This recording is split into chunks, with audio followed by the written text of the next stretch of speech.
Hello everyone, welcome to my channel maths vibes. आज हम discuss करेंगे CSIR नेट दिसंबर 2023 का लीनियर अलजेब्रा का मेमोरी बेस्ड क्वेश्चन है। For n cross n matrix Aij is equals to I multiply j n greater than equals to 3, then one eigen value of the matrix. हमें सबसे पहले एक matrix बनानी है A, जिसमें entries है Aij है I इंटू जे।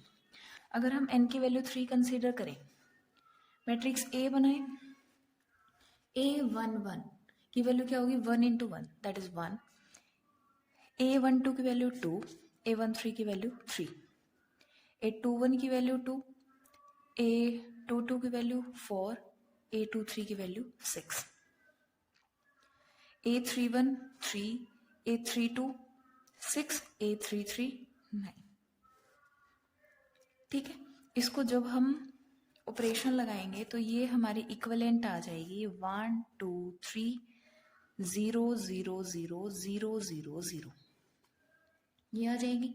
इस मैट्रिक्स का रैंक कितना है 1, नलिटी 2, इसकी आइगन वैल्यू 2 तो हो जाएंगी 0 0 0 0 आइगन वैल्यू हो गई।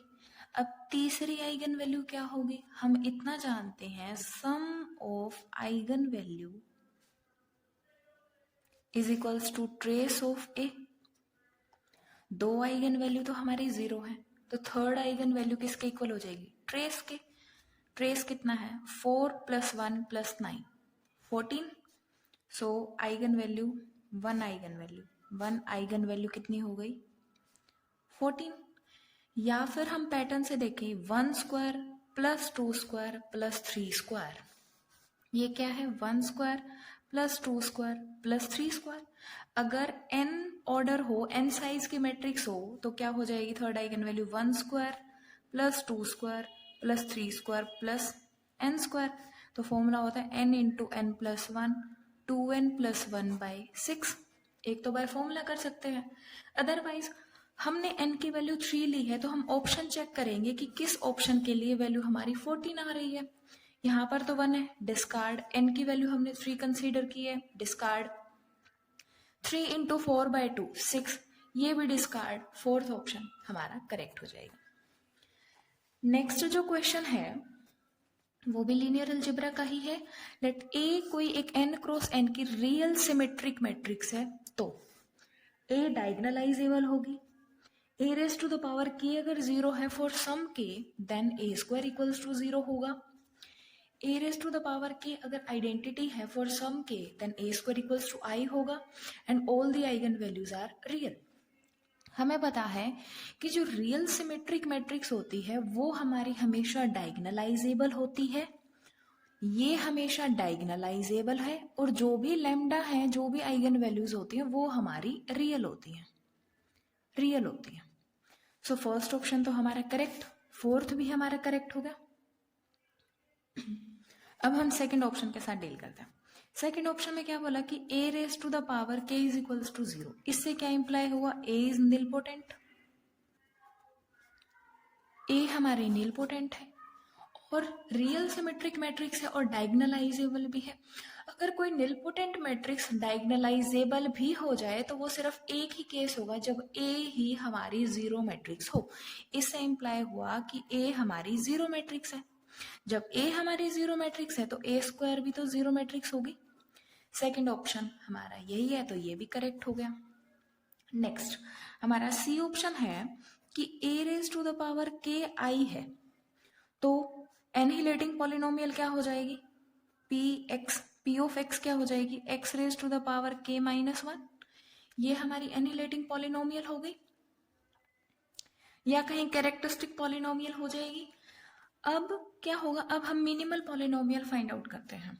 मिनिमल पॉलिनोमियल अगर k हमारा इवन है, k इवन है, अगर k को हम एक बार 2 कंसिडर करें तो px हो जाएगी x² -1। तो मिनिमम और डायगोनलाइजेबल भी है मैट्रिक्स।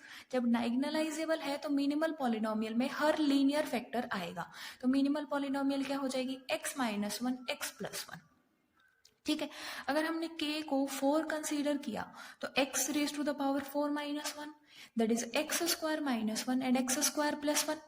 सो एक्स स्क्वायर प्लस 1 से कैसी आइगन वैल्यूज आएगी? कॉम्प्लेक्स आएगी, बट मैट्रिक्स हमारे पास रियल है तो हम वो कंसीडर नहीं करेंगे. तो इस केस में जो मिनिमल पॉलिनोमियल है, मिनिमल पॉलिनोमियल, तो वो x माइनस 1 एक्स प्लस 1 ही आएगी हर केस में. अब a इसको सेटिस्फाई कर रहा है, ये इक्वल्स टू 0 होता है. a सेटिस्फाई कर रहा है तो a माइनस आई और a plus I equals to 0 होगा.